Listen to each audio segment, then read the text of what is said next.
جب سے یہ کائنات بنی ہے اللہ کے فیصلوں نے کچھ شخصیات کو، کچھ مقامات کو، کچھ اوقات کو چن لیا اور وہ خاص ہو گئے۔ تو ان مقامات میں سے ایک مقام ہے جس کا نام صفا ہے، جو انہوں نے سٹرکچر فیک بنایا ہوا تھا۔ سچ آتا ہے تو جھوٹ ٹوٹ جاتا ہے۔ اب اس کو خطرہ محسوس ہوا کہ سچ آئے گا تو ساری کہانیاں ختم ہو جائیں گی نا۔ سب بڑے غور سے سن رہے تھے، تصدیق بھی کر رہے تھے، آپ کی بات کی تائید بھی کی سب نے، لیکن اس نے یہ الفاظ استعمال کیے تبا لک۔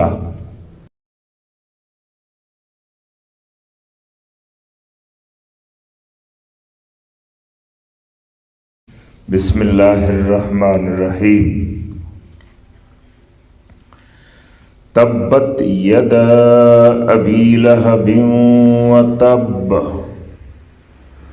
ما اغنی عنہ مالہ وما کسب سیصلی نارا ذات لہب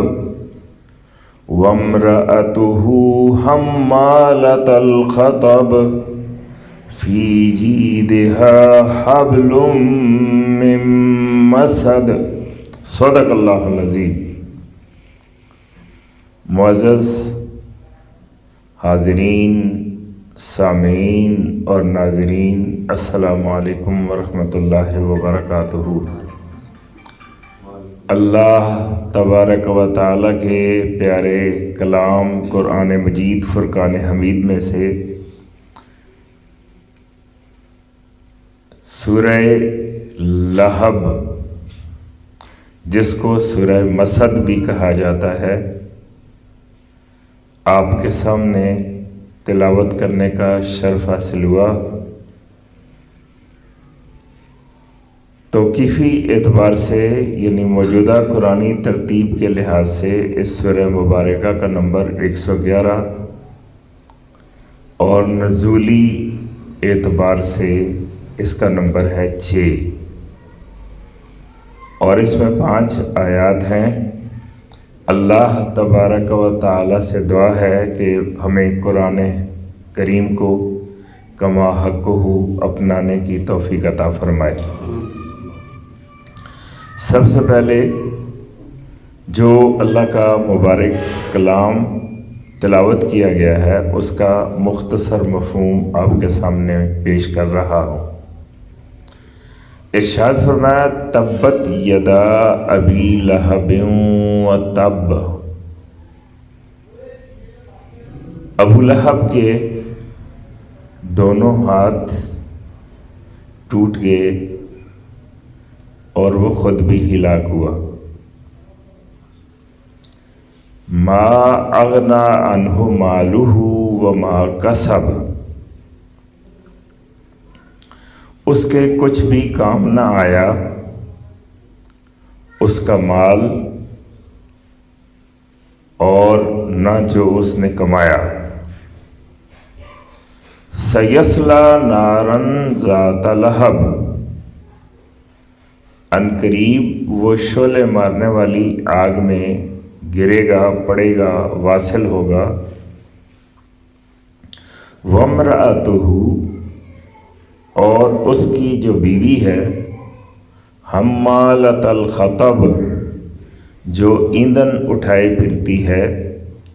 فی جیدہا حبل من مسد، تو اس کے گلے میں مونج کی بٹی ہوئی رسی ہوگی۔ یہ مختصر مفہوم ہے اور بہت گہرا اور بہت خوبصورت یہ پیغام ہے۔ اگر اس کا سیاق و سباق میں آپ کو بتا دوں تو آپ کو سمجھنے میں بہت آسانی رہے گی۔ نبی پاک صلی اللہ علیہ وآلہ وسلم جب اللہ تعالیٰ نے آپ کو نبوت عطا فرمائی تو اس کے بعد جب احکام کی آمد شروع ہوئی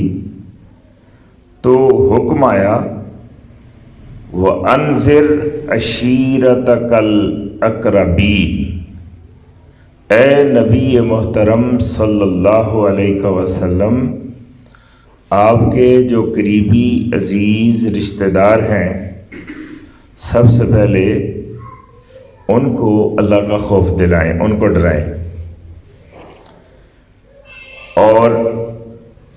یہ مختلف ہمارے پاس راستے ہیں، طرق، جن سے یہ حدیث اور روایات پہنچی ہیں، لیکن میں بخاری شریف میں سے حضرت عبداللہ بن عباس رضی اللہ تعالیٰ عنہما کا جو طریقہ ہے، جو آپ کا بیان ہے، جو آپ کی روایت ہے، وہ بیان کر رہا ہوں کہ جب یہ اللہ کا حکم آیا تو اہل عرب میں یہ طریقہ تھا کہ کسی شخص پر مختصر آبادی تھی مکہ شریف کی، تو طریقہ کار یہ تھا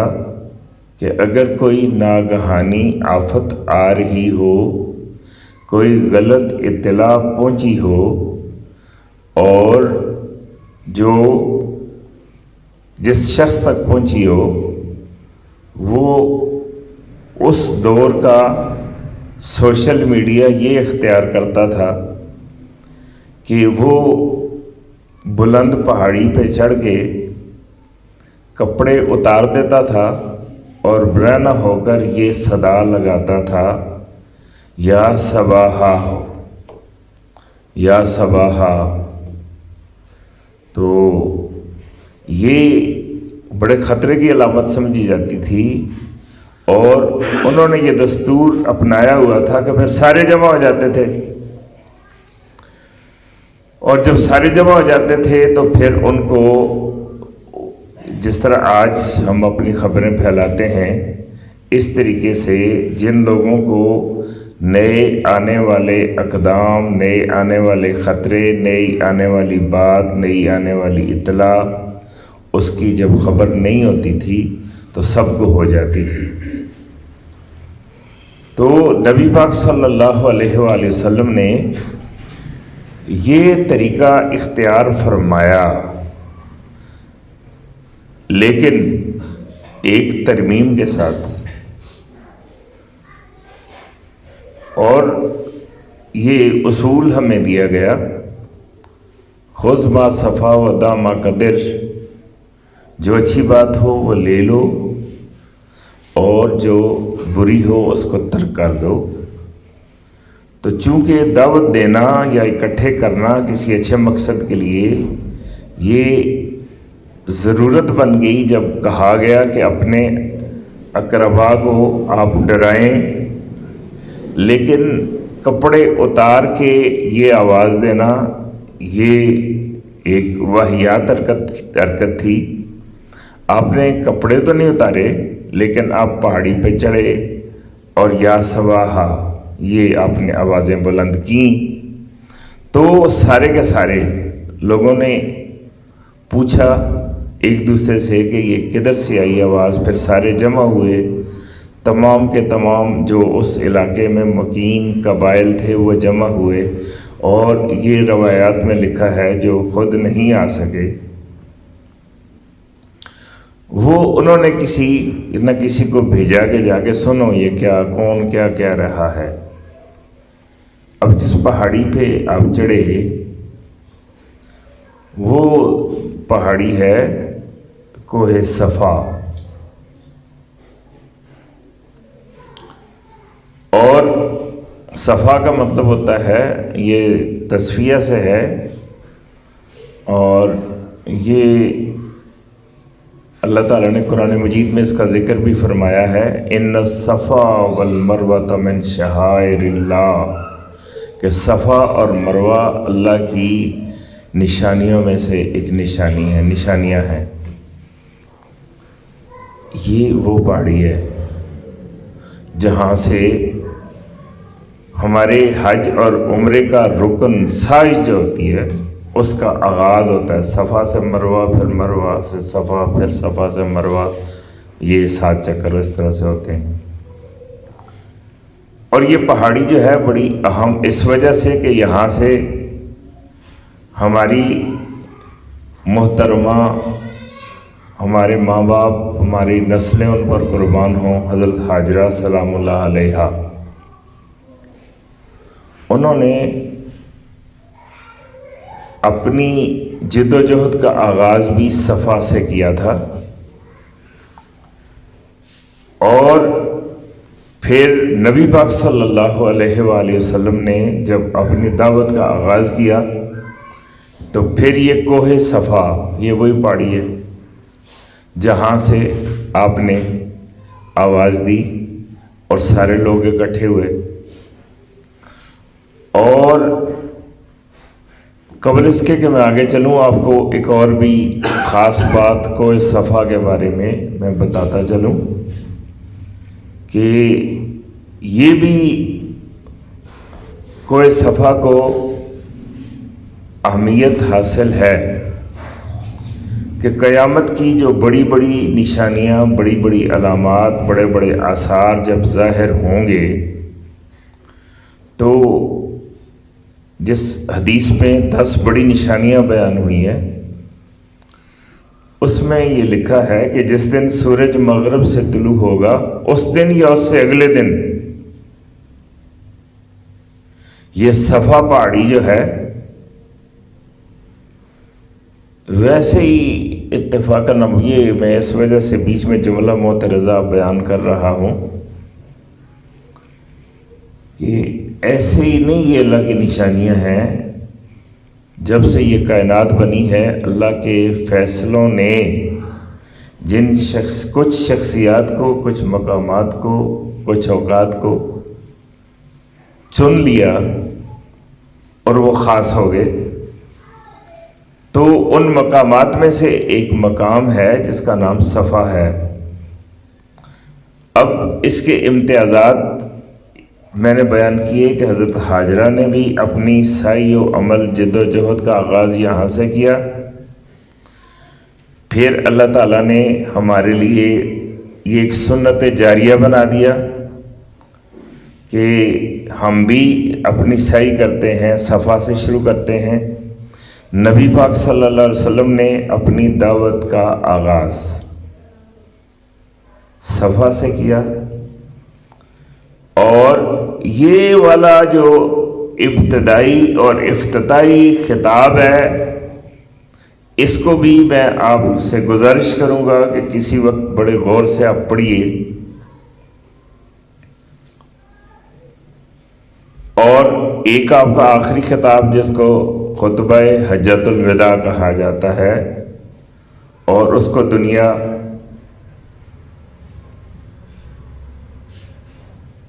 charter of humanity, human rights, اس نام سے بھی یاد کرتی ہے، first charter of human rights. اس حوالے سے یہ 2 خطاب بڑے اہم ہیں. میں اس پہاڑی کا ذکر کر رہا تھا جس کا نام صفا ہے، اور جہاں ہمارے آقا تشریف لے گئے دعوت دینے کے لیے، اور آپ نے آواز بلند کی کہ اس پہاڑی کو یہ افتخار بھی حاصل ہے کہ جس دن سورج مغرب سے طلوع ہوگا اس دن یا اس سے اگلے دن ایک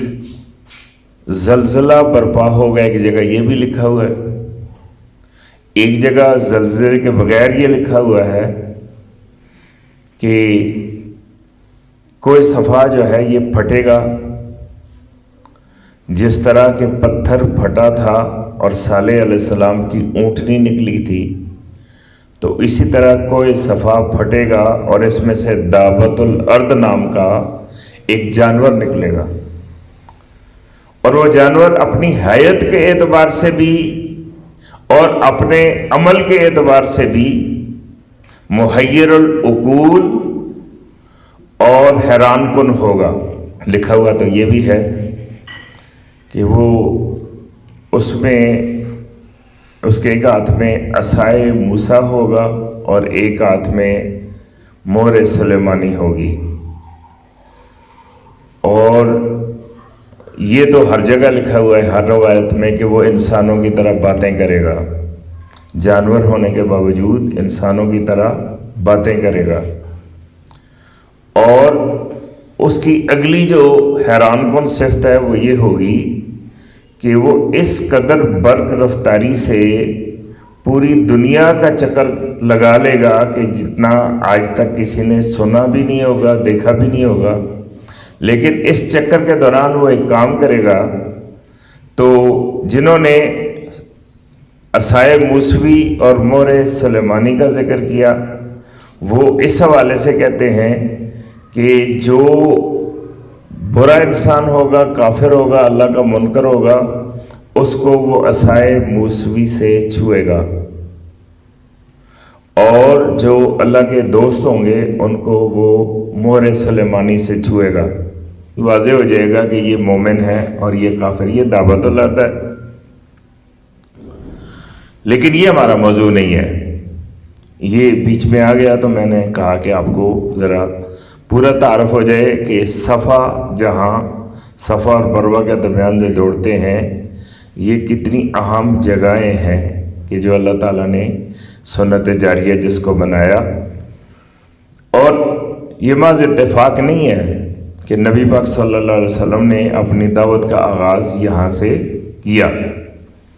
تو آپ نے یہاں سے آواز دی تو سارے جمع ہو گئے۔ اب جب سب آ گئے تو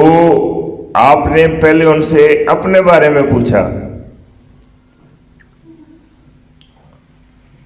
کہ اگر میں تم سے کہوں، سارے آگے ایک ایک قبیلہ، قریش کیا تو بنو ہاشم کیا، اور بنو عبد المطلب کیا، اور جتنے قبائل تھے وہ سارے کے سارے جمع ہو گئے۔ آپ نے ان سے پوچھا کہ اگر میں یہ کہوں کہ یہ پہاڑی کے پیچھے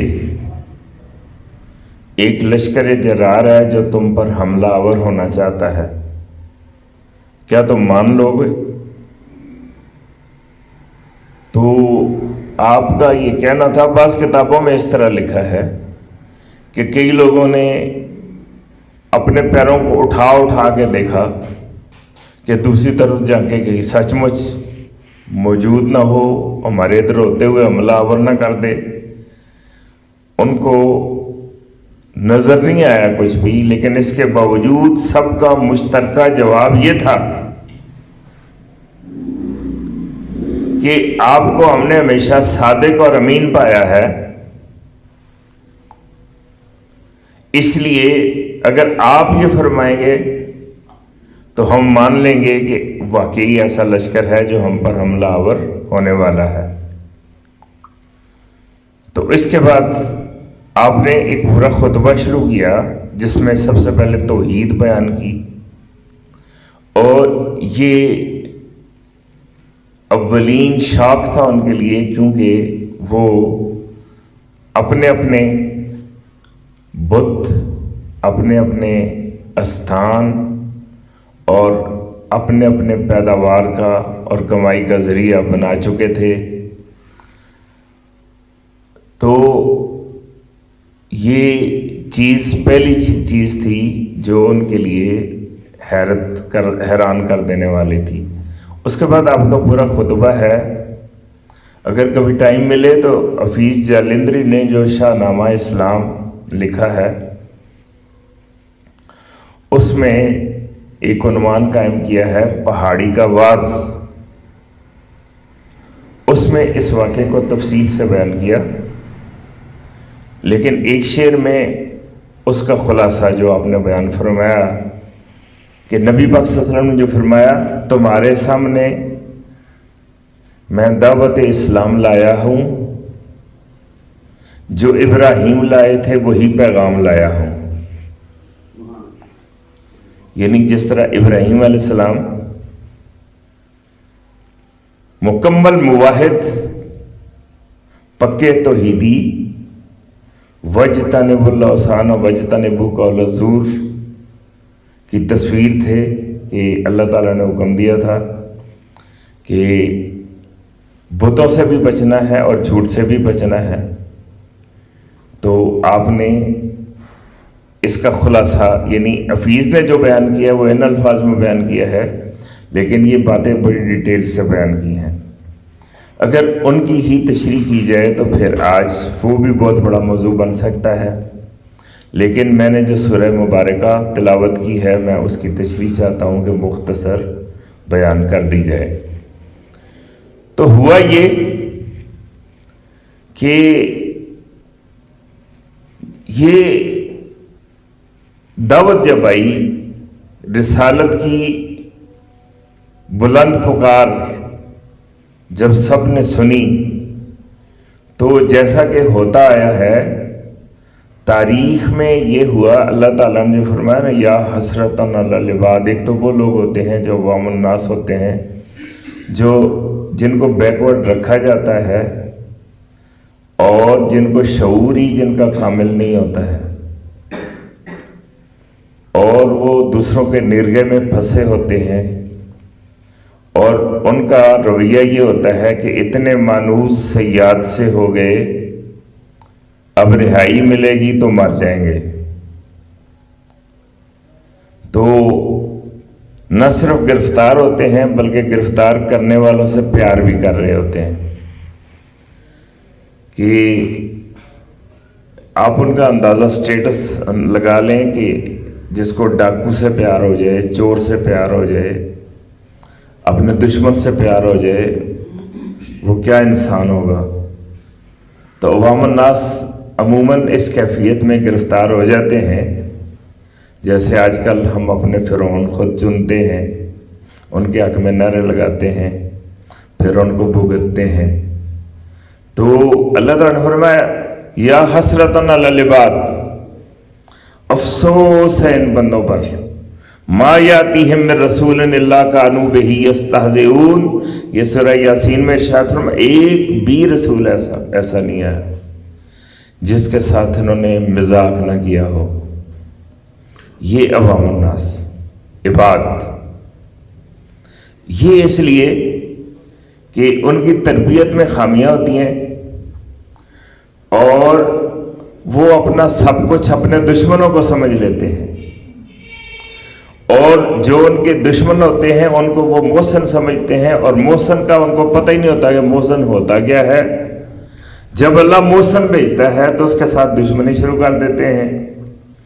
تو جب انسان اپنے محسن اور دشمن کے درمیان امتیاز نہ کر سکے، اس سے گھٹیا انسان نہیں ہوتا اور اس سے زیادہ خطرے میں کوئی نہیں ہوتا۔ نتیجہ یہ نکلتا ہے جو ہمیشہ رہا ہے کہ انسان استحصال کا شکار رہے ہیں، کچھ لٹیرے رہے ہیں اور کچھ مظلوم جو ہے وہ اپنے آپ کو لٹواتے بھی رہے ہیں اور ان کو احساس بھی نہیں ہوتا ہے۔ اب اس کی بڑی مثالیں ہیں لیکن بات پھر دور نکل جائے گی۔ ایک یہ ہوتے ہیں کہ جن کی تربیت کی کمی ہوتی ہے، جو لٹ رہے ہوتے ہیں، لیکن ایک دوسرا گروہ ہوتا ہے جو لوٹ رہا ہوتا ہے، جنہوں نے بے وقوف بنایا ہوتا ہے، جنہوں نے ان کو دولے شاہ کے چوہے بنایا ہوتا ہے، اور ان کا فائدہ اسی میں ہوتا ہے کہ یہ دولے شاہ کے چوہے ہی رہیں۔ اگر یہ عقل استعمال کرنا شروع کر دی، انہوں نے سوچنا شروع کر دیا، تو پھر ہم ایکسپوز ہو جائیں گے، ہمارا کیا بنے گا۔ یہ لوگ تو پھر ہماری اصلیت سے واقف ہو جائیں گے اور اپنے حقوق کا ان کو پتہ چل جائے گا، اور یہ تباہ کن مقام ہوگا، اور اس مقام کو وہ دیکھنا نہیں چاہتے۔ ان کا بیہیویئر ہوتا ہے جو آپ کو نظر آتا ہے ابلیس کی شکل میں، فرعون کی شکل میں، نمرود کی شکل میں، یزید کی شکل میں، اور بہت سے آج کے دور میں بھی آپ کو نظر آ جاتے ہیں، بلکہ آج تو مسلسل نظر قیامت قریب ہے نا، تو تسلسل کے ساتھ یہی کچھ نظر آ رہا ہے۔ اللہ تعالیٰ ہمارے حال پر رحم فرمائے۔ اب ان کو یہ مسئلہ ہوتا ہے، مثلاً اگر گاؤں میں سڑک بن گئی تو جو لوگ جن کو ہم نے انسانوں سے مسخ کر کے کمی بنا دیا ہے، ہم برہمن بنے ہوئے ہیں، ان کو شودر قرار دے دیا ہے، تو ان کی رسائی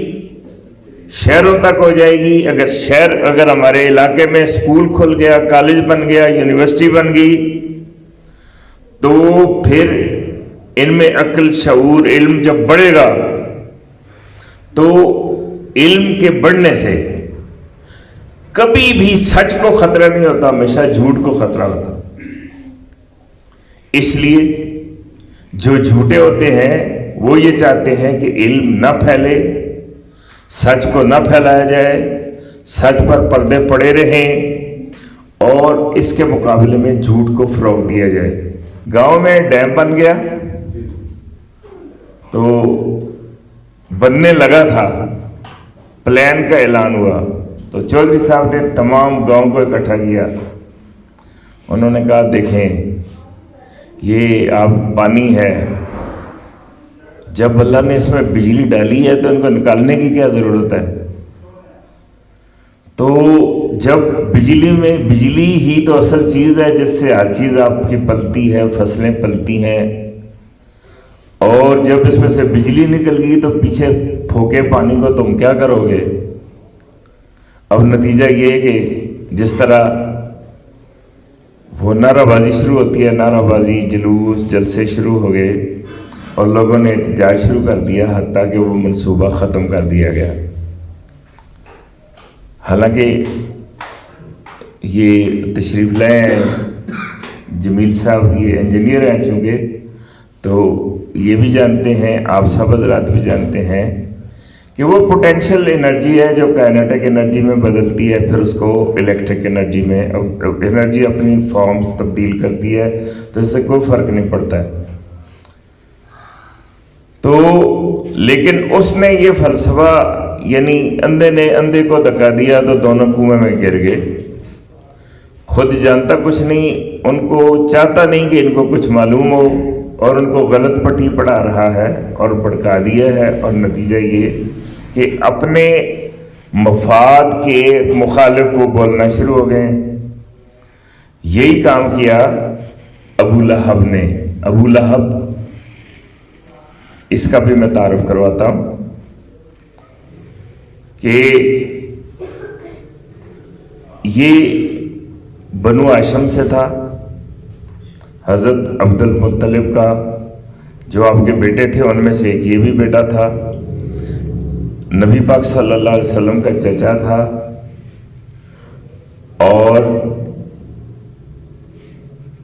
نبی پاک صلی اللہ علیہ وسلم کا جہاں گھر تھا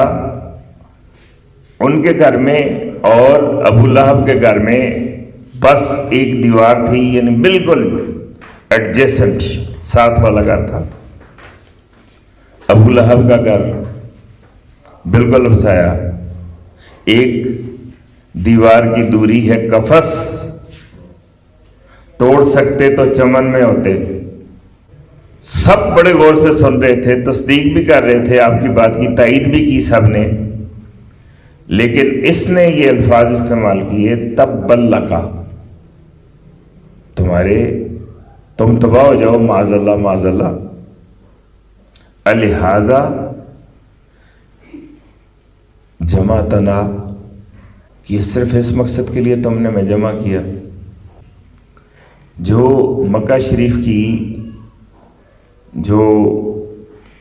انتظامی کمیٹی تھی نا، اس میں وہ مشیر مالیات تھا، تو جو انہوں نے سٹرکچر فیک بنایا ہوا تھا، سچ آتا ہے تو جھوٹ ٹوٹ جاتا ہے۔ اب اس کو خطرہ محسوس ہوا کہ سچ آئے گا تو ساری کہانیاں ختم ہو جائیں گی نا۔ اب اس کو یہ اندازہ ہوا کہ ہمارا سنگھاسن ڈولنے لگا ہے، تخت لرزہ بر اندام ہے، اور ہماری حکومت کے لیے خطرہ پیدا ہو گیا ہے، تو اس نے یہ لفظ استعمال کیے.